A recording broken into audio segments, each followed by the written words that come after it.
嗨嗨，大家好！咁我哋今日就錄一條開箱視頻。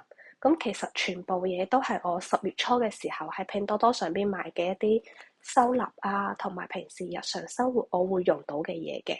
咁啱好快遞咧，琴日就已經到咗。咁我哋今日就嚟一齊開箱啦。咁首先第一樣就係我平時洗完面之後會用到嘅一個棉油嘅洗面巾。咁呢個牌子係嗰個木頭嘅牌子。咁因為我其實好少會用到即係啲毛巾去洗面咧，主要係因為毛巾佢用耐咗之後，佢會有啲毛毛，然之後你洗面嘅時候嘅話，你擦完塊面你就會有好多啲毛毛黐落你塊面度。第二咧就係你洗面嘅嗰條毛巾，如果你冇勤力咁樣去洗佢嘅話，其實毛巾上都會有好多細菌喺上邊嘅。咁所以咧，我就會覺得用呢種棉油嘅洗面巾，其實佢好方便快捷，即係你用完之後，你一次性噶嘛呢啲嘢，咁你用完之後，其實嗰條毛巾你仲可以去抹下啲台面啊，或者係其他用處，反正一巾多用，我認為。咁第二樣嘢咧就係呢個吐司啦嘅手機膜。咁主要係因為我前段時間喺屋企錄視頻嘅時候，啱好嗰個吸手機嘅嗰個嘢佢冇乜電，然之後佢就跌咗落去，咁搞到我部手機個膜咧就裂咗一個角仔，咁所以我就要買翻個新嘅翻嚟幫我嘅手機膜換翻一個新嘅啦。咁第三樣咧就係呢一個，其實呢一個嘅話咧，我就係諗住用嚟話放我把梳嘅。咁下一個咧就係電髮棒啦。咁其實咧我喺大陸咧係有買電髮棒嘅，但係因為大陸嘅電壓係220伏，咁台灣咧係110伏，所以我就特登買咗一個新嘅係放嗰個台灣電壓嘅捲髮棒翻嚟。咁因為我自己係有剪層次嘅頭髮啦，咁其實講實話，我哋嘅手唔係一啲 salon 裏面一啲 Tony 老師嘅手，所以你就咁齋吹嘅話咧，係吹唔到呢種層次感嘅。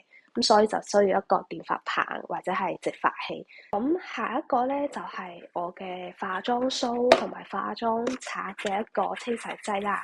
咁呢兩個咧其實係茅子子嘅清洗劑嚟嘅。其實呢兩支咧係正品，咁佢嘅正裝咧係用一個盒咁樣裝住嘅。咁我未拆正裝，我就費事再拆出嚟，有時再放翻入去，因為懶。我覺得佢清洗到都幾乾淨，即係你擠一啲落去，然之後啲刷啊、啲化妝棉啊咁樣捽一捽佢，其實可以清洗到，特別係化妝棉，其實係可以清洗到同你一個新嘅化妝棉係差唔多 level 咁樣嘅乾淨程度啦。咁其實我覺得係幾好用嘅。咁下兩個物品咧就係一個收納架嚟嘅。咁首先第一個啦，就係咁樣嘅一個不鏽鋼嘅收納架。咁我哋可以將佢放喺我哋書台上邊，然之後上邊放一啲嘢咁樣。咁另外一個咧就係咁樣嘅一個算係似啲木嘅一個收納架啦。咁呢個係組裝好之後嘅樣啦。咁其實我哋放喺書台上邊嘅話咧，我哋可以喺上邊放啲香水啊，同埋你平時用到嘅嘢。咁下邊咧就係兩個收納碗啦。咁呢個咧長條形咧就可以放我啲頸鏈咁樣。咁另外一個咧，因為佢有兩個窿窿啊嘛，咁所以其實我就可以一邊放耳環，一邊放戒指，咁樣就好方便。最後兩樣咧就係一個收納盒嚟嘅。咁一個咧就係呢種編織嘅，另外一個咧就係呢種咁嘅不鏽鋼嘅。咁我通常咧就係會將不鏽鋼嘅呢一個，然之後再喺呢個不鏽鋼嘅呢個上邊。